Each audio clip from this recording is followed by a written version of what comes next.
Hey everybody, it's Master Gallengeist here, bringing you my review of Beta Ray Bill issue 3. And this was a pretty interesting issue because we got Bill kind of closer to his goal while also examining the whole situation of Scuttlebutt becoming, well, into a more humanoid and woman form. And it's because it's like, what the heck? So we start off and we see everybody kind of like reeling with this information of Scuttlebutt's kind of new form, and Scourge is like, your ship's a lady? Interesting. And it's like, what the heck's going on here? And she's like, I don't know. Like, Muspelheim must have done kind of something to me or whatnot, but they don't get much time to kind of like ruminate on it in the beginning because we see that followers of Surtur are like, for the blaze! And start attacking his ship as it's kind of floating in the air.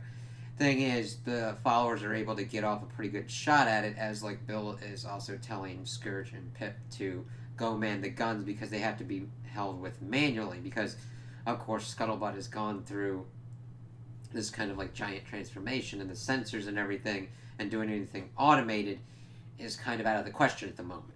But one of the followers is able to kind of like screw up the engine a little bit, and so they start like falling down into Muspelheim, and Scott is able to integrate herself within the rest of the ship to transform it into an actual like boat to go along the surface of the lava lake. So then we kind of shift into where they're just pretty much trying to figure out what's going on. Scourge is like, to the galley for beer for what has gone on. And they pretty much hash out the situation. There's like a deeper level that they're going to have to dive down to. And Scott can turn it pretty much basically into kind of like a submarine to get through there. But hull integrity is an issue because of the heat of the lava and everything going on with it. So she wants to pretty much get herself right on top of it to make the shortest dive possible to get to where they need to go, because that's where Twilight is. So with that all hashed out, we get Beta Ray Bill and Scott pretty much talking what's kind of going on, because like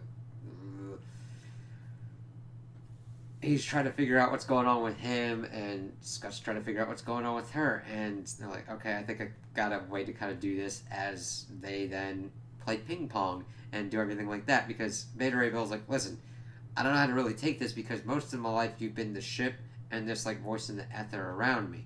And she's talking about how she's pretty much been a fusion of their advanced tech from the Corbinite race and the magic of the gods, and that has worked in harmony. And that's something with Muspelheim kind of threw that into another kind of bit.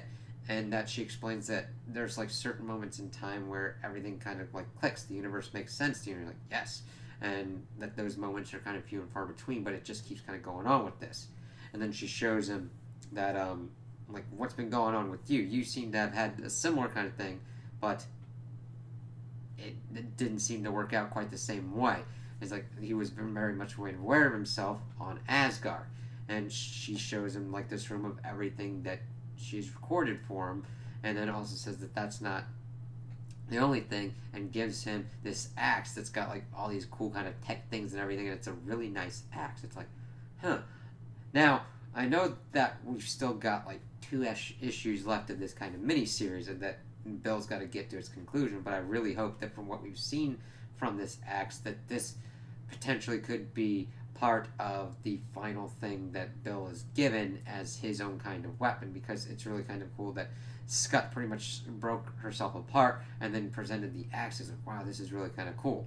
Of course, the followers of Surtur are like, we must do this for the blaze, and they've got their own kind of like boats and everything, and they start like going out, and the thing is they can't use any kind of like bigger kind of weaponry, so they got to do it old school.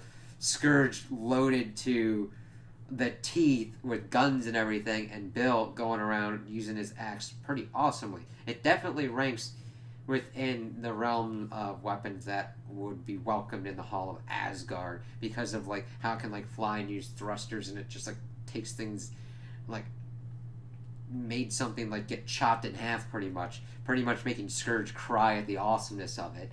But the thing is, they get to the part that they need to. Scuttlebutt tells them to get inside. They're able to get there. Scourge nitro's a button to pretty much get them through the rest, and they like get to the place that they think that the Blade Twilight's at. But then they're like in this dark cavern because the lava kind of pulled out of this kind of pipe thing. I say pipe because I don't know exactly what it is. If it's like a drainage kind of thing with rock or whatnot, because they're in a dark cavernous place with this like red orb and giant leg thing that looks like some kind of eldritch monstrosity. And it's like, that's not going to be good.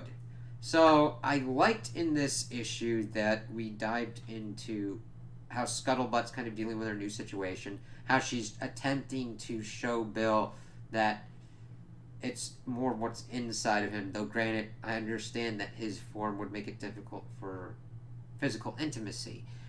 But that she's trying to show Bill that there's more than what's going on, and if he's pretty much diving into hell to get a form that he's more pleased with using the Blade of Surtur, which was used to destroy his people, well, destroy his homeworld,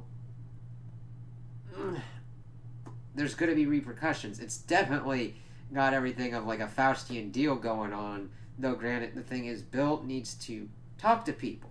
Granted, I understand his feelings about Odin and Thor and everything, but he didn't really try and talk through this with them. He was just mad and feeling his emotions, which is valid and legitimate, but it's like, you gotta explain to people so that they can figure out how best to help you. And sometimes you just gotta venture something on a thing, and it's like Thor's the king of Asgard. And granted, I understand wanting to try and find that, like,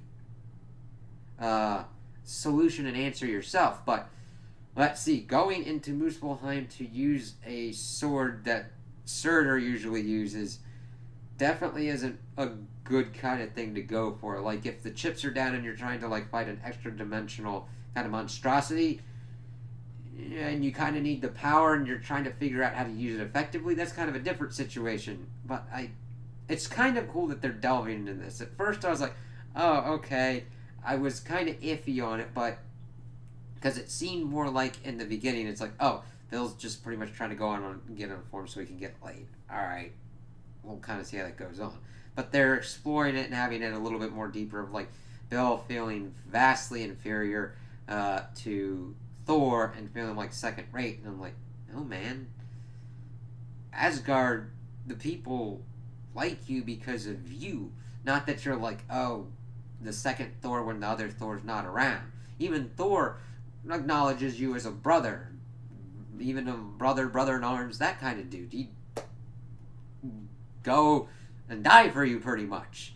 Now, granted, we do have their tussle with everything with the Galactus bit going on, and the breaking of Stormbreaker.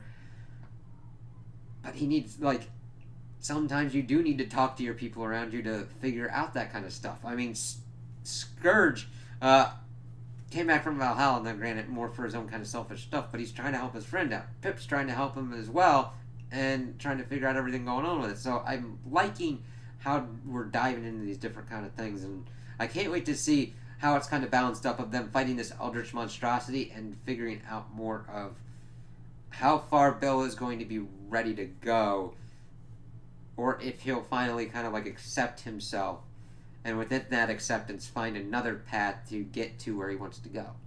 So those are my opinions on the issue. Tell me what you guys think in the comments below. If you liked it, if you didn't like it, if you agree with me, if you disagree with me. Also like and subscribe, and I hope you have a good day.